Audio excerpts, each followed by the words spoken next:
Welcome to Success with award-winning journalist JoDee Kenney. Hear the secrets of success from brilliant minds in the business, entertainment, literary, and fitness worlds, and JoDee Kenney herself.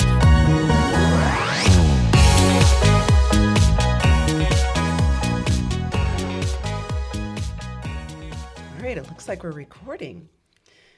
So, welcome. We are talking today with Lynda Armstrong Caccamo. She is an interior designer and blogger based in Troy, New York. Now, her blog, City House Interiors, it's beautiful. If you haven't seen it yet, make sure you see it because she really truly knows what she's talking about. Her blog was inspired by her move from the suburbs to her current downtown Troy, circa 1865 brownstone. Now, she's very passionate about all aspects of design. She's really interested in creative preservation, which I really can't wait to find out about, and also upcycling. That is so hot right now. With a career spanning more than 20 years, she really enjoys helping people bring their unique design visions to reality. She is here to share her secrets to designing success. Lynda, thank you so much for joining. Thanks so much for having me, JoDee. I'm so excited to talk to you. Okay, first of all, how did you become an interior designer? How did you get started in this? Because it just seems so fanciful for me. Well, I think it's something I've always been interested in, but, when I was a little kid, I had a Barbie townhouse, and I would always cut the pages out of magazines and change the backdrops for them. So I think that should have been a clue. Maybe I was very interested in interior design, but I kind of came back to it as an adult. I was living in Minneapolis, Minnesota, and I was friends with a woman who was working with a designer. And we went to the Minneapolis Design Center together, which is like 30 floors of beautiful showrooms. And I just knew that's what I had to do. So when we were in Minneapolis, I started taking classes and worked towards my degree in design and never looked back. What were you doing before? Like, what was your job at that time? And then, like, how did you know to follow that? Yeah, well, I really had started some different things. I had been back and forth to school. I was interested in psychology and social work, and then ended up doing administrative assistant type work. And, so I was really always I was always happy, but I wasn't really passionate about what I was doing. So when this came along, I just knew it was it. And I can't imagine doing anything else. Okay, so you went to school. Mm-hmm. What do you learn in design school? So much to learn. There is so much to learn, and, a lot of it is very technical. You learn all about a lot of the same things an architect would learn as far as space planning and what makes a good building. And, first of all, you want a space that's safe, that people can interact with. So you do a lot of drafting. You do 3 years of drafting. Wow. Hand rendering is a big deal, although now with CAD, I don't think they do that quite as much. What's CAD? AutoCAD is computer-aided drafting. Oh, okay. But when I went, it was still all by hand. So I've taken some AutoCAD classes, but it's very intensive. If you do it every day, I guess you would get pretty fast with it. But So for me, it's more residential design. Yeah. So back in school, so you do that, and then you take a lot of art foundation classes. So you learn all about painting, what makes a good composition, which of course translates into design very easily. So you're painting, you're sculpting, and then you move into interior design. You start building models. So the first thing you have to do is build a model of a dorm space, and then build a model of a home, and then build a model of a skyscraper. It's really fun. And then another part of the program is you look at every aspect of interior design. So first you start with, of course, residential, and then you move into schools, hospitality, restaurants, hospitals. So even if you're not interested in any of that? Prisons, even if you're not interested in any of that. Yeah. Designing prisons. Yes. I mean, people do it. It has to, of course, be safe, have a certain function. Maybe it doesn't have to look great, but, it has to function well. And that's true. Yeah. Okay, so after So- you went to school, Yeah. like, what was it like to get that first job? Yeah, well, my first job was very, very exciting. And my first project was a funeral home. And I think that was one of the areas we never really looked at. So I was kind of winging it. But, it was interesting. It was. What do you do when you get that phone call? I did not expect that. Yeah, Hi. I didn't expect it either. I'm from a funeral home. I'd like for you to design for us. I just bought this building, and they had moved up from the city, and they, it hadn't been redone in a long time, and they wanted it to be a place, of course, like any other business that looks great that people want to go to. Welcome. So that was not the dream project that I was envisioning. But it was the break. Oh yeah, but it was great. It was great. So fast forward, you said 20 years. You've been doing this for 20 years. I mean, we need to talk about the big elephant in the room. Yeah. We need to go fast forward. HGTV. HGTV. That must be a blessing and a curse for a Yes. designer. I love it and I hate it. I love it because so many creative people, absolutely wonderful. I love to watch it just like everyone else. It's very inspiring. It's very inspiring. But it's very, very inspiring. It's fantastic. And so many people that I think would never even dream of working with a designer. Yeah, now You they know, do. Now they do. And I'm so surprised. 20 years ago, most of the people I worked with were families, people who were established. I would say half of the people I work with now are young professional people. I get the call, I really don't want to live like a college student anymore. I have a really nice job now, and I want to have a nice home.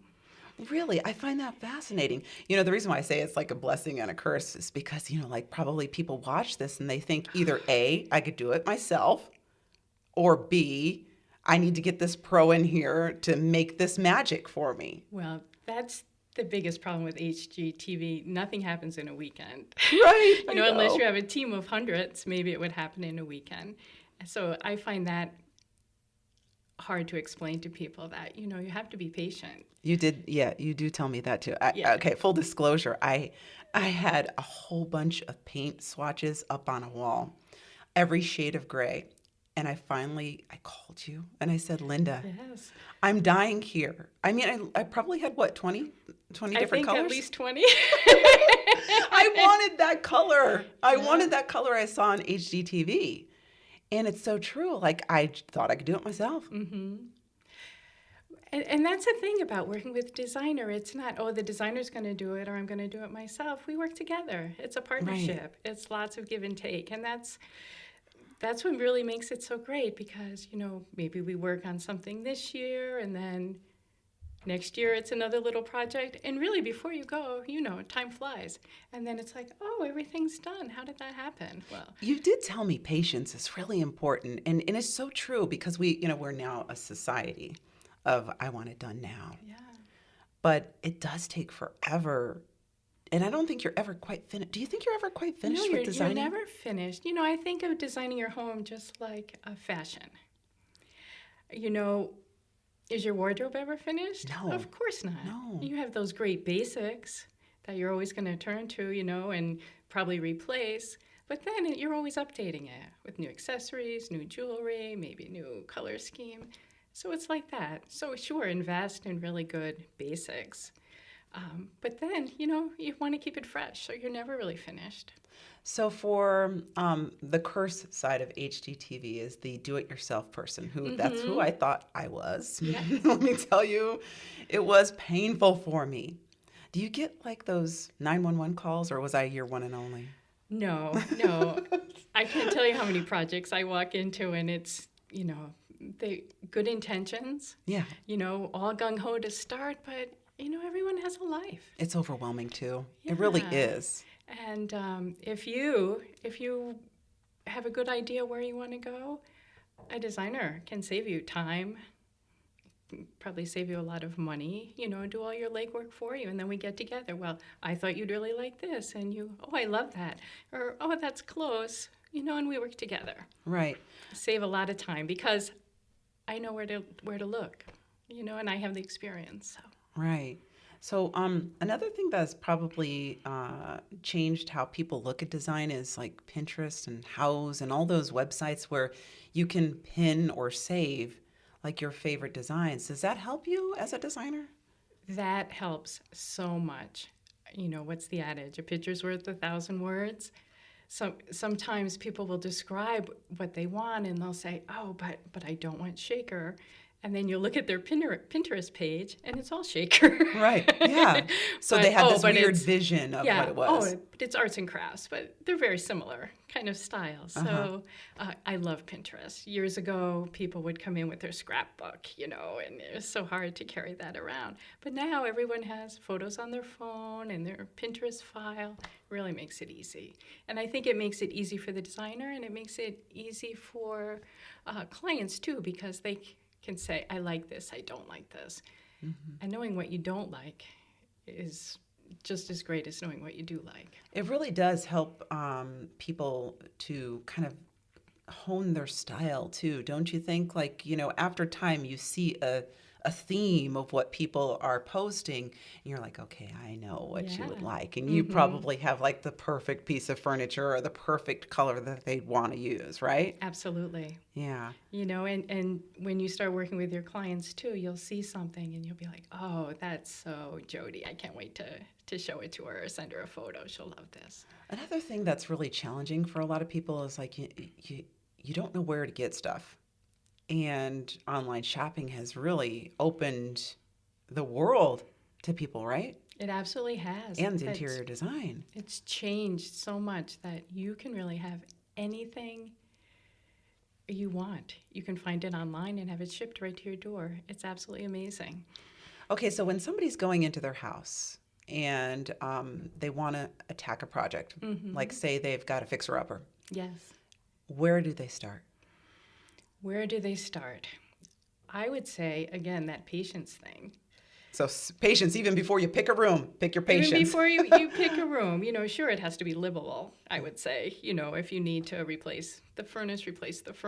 You know, if you have a leaky roof, you know, take care of all those things. So do some of the things that aren't sexy. Yes, absolutely. You know, because you do have to have function first. Okay. And then live in it for a little while. Notice that, oh, the light in this room is just glorious in the morning. But in the afternoon, I'd rather be on the other side of the house and get to know those nuances of your home. And then go on Pinterest and Houzz and start your pages. And you'll notice, oh, once you go through all your photos, geez, all of my photos have white cabinets. All of my photos have hardwood floors. And maybe you weren't really aware that that was something you really liked. So now you have all your Pinterest photos and you're ready. And I would say then that's a great time to begin. And I would, you know, begin with your main pieces again. You know, you always want to invest in a really great sofa. You're going to have that a long time. And a great mattress because you really need a good night's sleep. So I would say start there. Those are some good tips. Yeah. And then once you get to the phase where you're wanting to pick colors or you know you need some help, that's where you can come in, right? Absolutely. And I can come in at any phase. But so that's even at the very beginning, you at can the help. very it. beginning. Yeah. And, you know, I can say, well, I think a good place to begin too is to say, well, how do I want this space to feel? And really think about that. You know, some people want cozy and inviting. Some people want kind of a high energy space. So I think start with how you want your space to feel. And I'm great. And any designer can really tell you where you want to end up. Yeah. You know, you want to have every room finished and looking great, but you're going to do it in phases. And where's the best place to start? Right. So that might also be like where the spaces you live the most, right? Like the Absolutely. kitchen, either a den or like you might notice that you're in the den area as opposed to the Yes. living room or like the bedroom. The Right. bedroom, a lot of people say that if their bedroom's not serene, if it's not a place of refuge, they have a very chaotic life. Yeah, I couldn't agree more. I would say if your whole house is a project, I would say start with your bedroom because then you have that nice place to go and relax and let all the chaos. Yeah, yeah. And to be there, but have one room finished that's beautiful, that you enjoy being in. Now, there's always a color of the year. Mm-hmm. How do you deal with that as a designer, or do you just use those as accents and then stay with the basic? Like, what do you do to deal with the change in theme every year? You know, there's always something Yes. new, a new pattern, a new color. Well, several organizations publish the color of the year. Oh, and really? I thought it was just Pantone or Pantone does it. Their color this year is greenery, which is beautiful green, optimistic color of money, color of spring. It's really great. But it's also a great jewel tone. And then Benjamin Moore introduces their color of the year. Their color of the year is shadow this year, and it's a purple. And that's a beautiful jewel tone, too. So you remember last year, wasn't it like this jewel tone blue? Last year, Pantone had a really baby blue. Oh, that's right. It's the baby blue, yes. I forget the name of it. And then a blushy pink, just beautiful. That. And Benjamin Moore had simply white. So they were very muted, very soft colors. And it was funny, I was listening to a webcast the other day, and a woman was talking about colors of the year, and she says, we're getting more and more away from that Scandinavian cafeteria kind of look and more into the Russian tea room kind of look. So I think that's what we're going to see. But like you said, you always want to keep your main pieces, your investment pieces, keep them neutral, keep them simple. Bring in these great jewel tones in your pillows and your accessories, because when next year's color of the year comes out, a pillow is only $15, $20 sometimes. Yep. You can switch that out. You can even just get the cases for your pillows. Yeah. A lot of people do that seasonally. They'll have the linen covers in the spring and the velvet covers in the winter. Ooh, that sounds cool. It is That cool. sounds like something I'd like to try. Yeah, I never even thought about that. Yeah. And online, you can get them just about anywhere. So, you talk about online, and I also think about the fact that you love to travel. I do. And, so you get to go to these different regions and get inspired. What's it like to go to a new city for you? Because I think it's different than me. Like when I go, I'm looking for the food. Yeah. No, I'm always looking for design inspiration. I'll look and see, is there any designer showcases in this city? Because I think I mentioned to you, I go to San Francisco a lot. My husband works there often, so I visit a couple times a year anyway. And, I'll plan it around. There's going to be a show house here I can visit, go to the design center. So those are kind of my fun things that I like to do that not everyone does.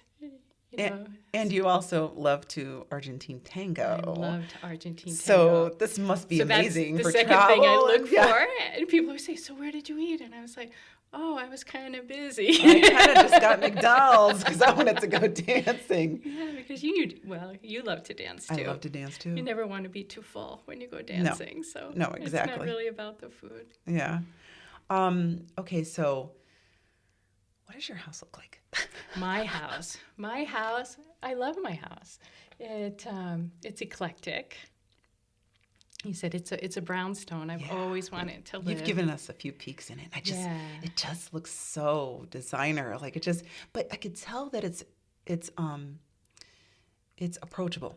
If that makes sense. It is. There's nothing off limits at all. So tell people a little bit about. Sorry, I didn't mean to interrupt you, but it's just my children are adults now, and I'm happy about that. But even when they were growing up, I never really understood the people that said, we'll wait till the kids are grown, because you can have a beautiful home with fabrics and pieces that can certainly, stand up to a lot of use. That's what they're designed for. Now, your inspiration was the Dean of Interior Decorators, Billy Baldwin. Yes. How has he influenced you and your design in your home and in your career? He's just one of my favorites. And because of the one quote, his mantra was that anything you really love is never out of style. And I just love that idea because I'm fairly sentimental. I have a lot of things in my home family pieces that I could never part with. And I love them, so I work around them. You said you were really interested in creative preservation. And what is that? I mean, I know what upcycling is, and I can't wait to talk to you about that. But what's creative preservation? Well, regular preservation is when you're preserving architectural pieces and using them just as they were intended to be used. Mm-hmm. Creative preservation is when you can take a beautiful old building and use it in a new way. Mm-hmm. Like in Troy, we have the Center for Gravity, which used to be a Woolworths years ago.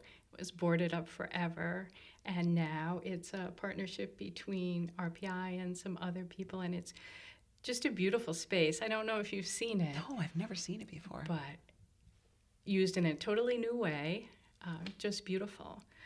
And we're seeing that a lot in Troy. A lot of old factories have been turned into apartment buildings, and that's creative preservation. You're preserving the integrity of this space, but you're using it in a new way. I once saw a design on, I think it was House, and it was a bank turned into a home. Beautiful. That's creative creative preservation. preservation. So creative. Mm-hmm. Now, upcycling. Now, you're a girl after my own heart with this because I can't throw away anything. So I always want to find a way to make something look new mm-hmm. again. Talk about how you can do that. You know, I always say I'm never going to paint another thing, but I tried chalk paint. Oh. The easiest paint in the world. You don't have to sand or anything. It just goes right on. It stays. It's matte. So I've given some upcycling new life into a lot of pieces with chalk paint. And then using a piece that was maybe designed as something else. So easy, you can take an old dresser and take one of those center drawers and remove the front of the front drawer, put hinges there, drop down. You've got a great media center, you know. That is really creative. Yeah, so, and lots of little things. You can go to garage. Yeah, absolutely. Garage sales and find, a $10 or $5 something or other. Yeah. It might be a dresser that's broken mm-hmm. down, just like you said. And yeah, that's one of my HGTV shows, the flea market. Oh, flea market flip. Yeah, I love it. I know, I do too. I'm obsessed with it. Me too. So many great ideas. It's really creative. So you want it, I think what you're doing is you're giving people hope that, they can think of things in a different way.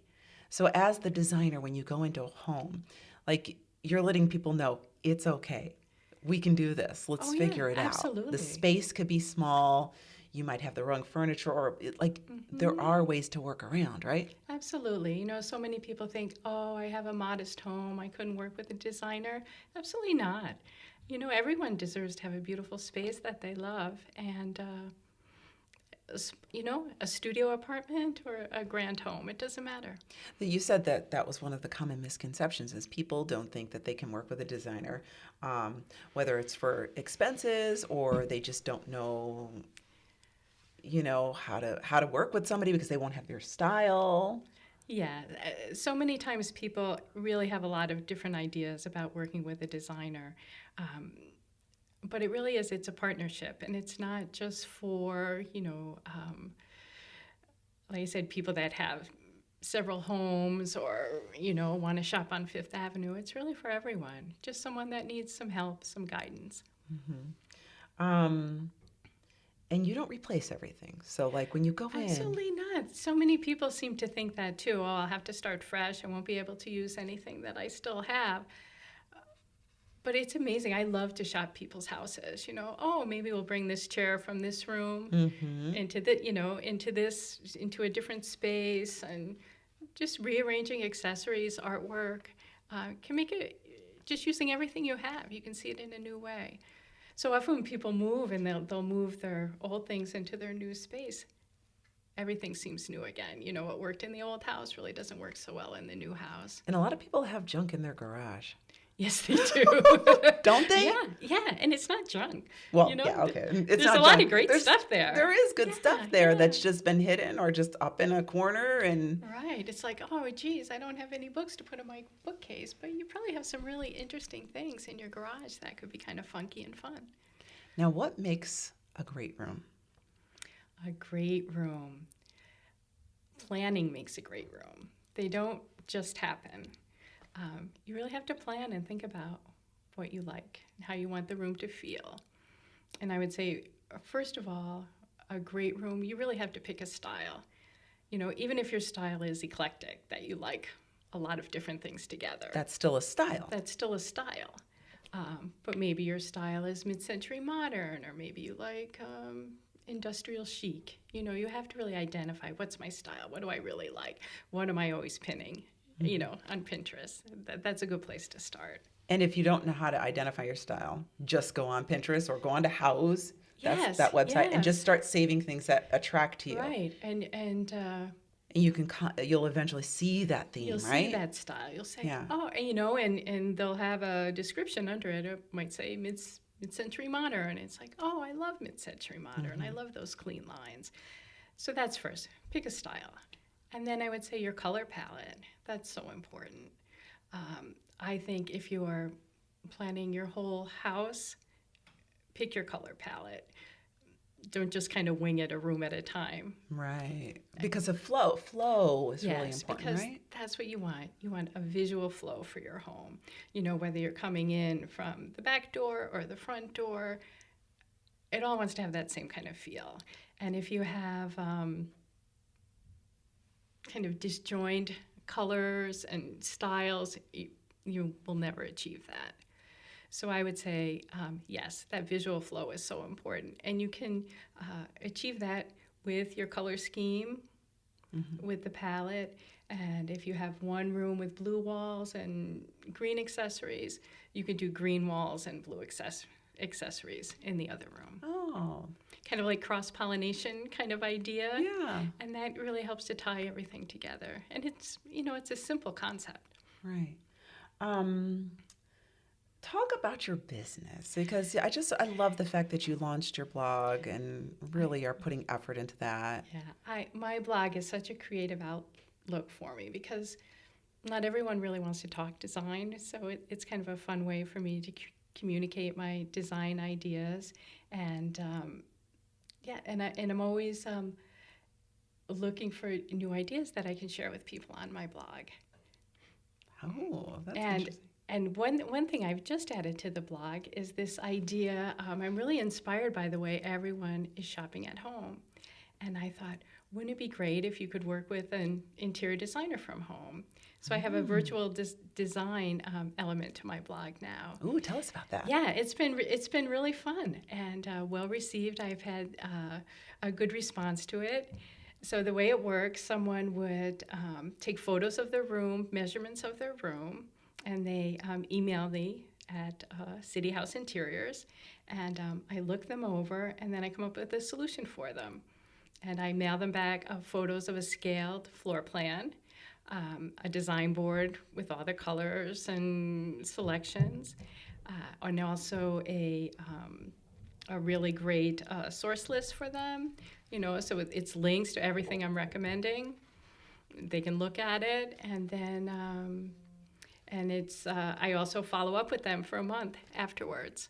So all that great design assistance, and I don't have to leave my house, and you don't have to leave your house. It's really great. And you can help people all around the world with All around the world, yes. I've helped people in California, and I've helped my neighbors a couple blocks away. That's so funny.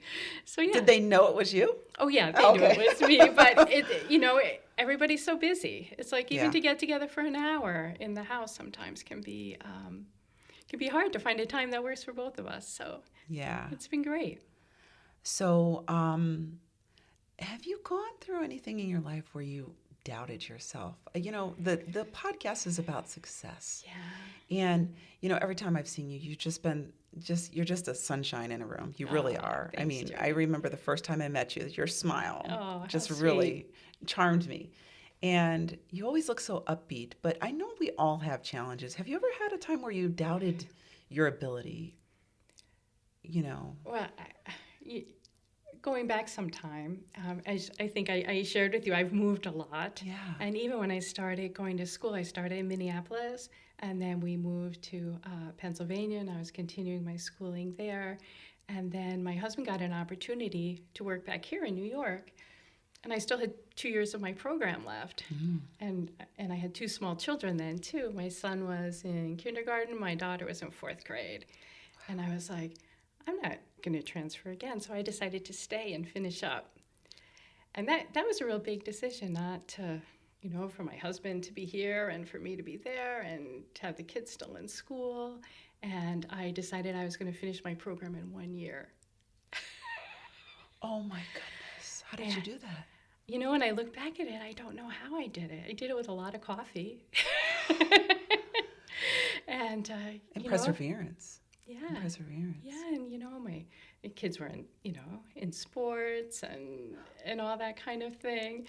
And I remember I did fall asleep in class one day, but aside from that, I did it.